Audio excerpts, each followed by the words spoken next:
Good morning guys. അപ്പോൾ ഇന്ന് ഈ വീഡിയോയിൽ നമ്മളെ കാണിച്ചു തരുന്നത് ധവനെയാണ്.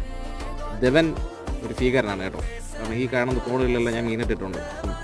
മീൻ കുഞ്ഞുങ്ങളെ കഴിക്കാൻ വേണ്ടിയിട്ട് ഇവന് ഭയങ്കര ത്വരയാണ്. അപ്പോൾ ഇവനെ ഞാൻ കയ്യോടെ അങ്ങ് പിടികൂടി. ഇതിൻ്റെ പാരൻസ് എല്ലാം ഇതിനകത്ത് തന്നെ ഉണ്ടായിരുന്നു. ഞാനെല്ലാം ഞങ്ങൾ ഈ കുളം വൃത്തിയാക്കിയ ടൈമിൽ ഇവിടെ അടുത്തൊരു കൈത്തോടുണ്ട്, നിങ്ങൾക്ക് കാണിച്ചു തരാം.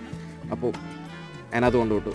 അപ്പോൾ ഇന്നും ഇവനെ കിട്ടിയതും ഇവനെ ഞാൻ കൊണ്ടുവിടാൻ വേണ്ടിയിട്ട് പോകണം. ഇവൻ ഭയങ്കര ഡേഞ്ചറാണ് കേട്ടോ. കാരണം എന്ന് വെച്ച് കഴിഞ്ഞാൽ നമ്മളിടുന്ന മീൻ കുഞ്ഞുങ്ങളെല്ലാം ഇവൻ കഴിച്ചു കളയും.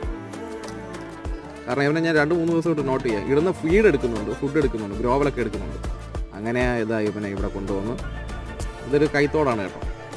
ഈ തോട് അത്യാവശ്യം വലിയൊരു ആറ്റിലോട്ടാണ് പോകുന്നത്. അപ്പോഴത്തേക്ക് ഇവനങ്ങ് പൊക്കോളും. മഴയൊക്കെ പെയ്യുമ്പോൾ അങ്ങ് പൊക്കോളും. ടാറ്റ. അവനെ ഞാൻ പറഞ്ഞു വിട്ടിട്ടുണ്ട്. അപ്പോൾ അടുത്ത വീഡിയോയിൽ കാണുന്നവരെ ബായ്.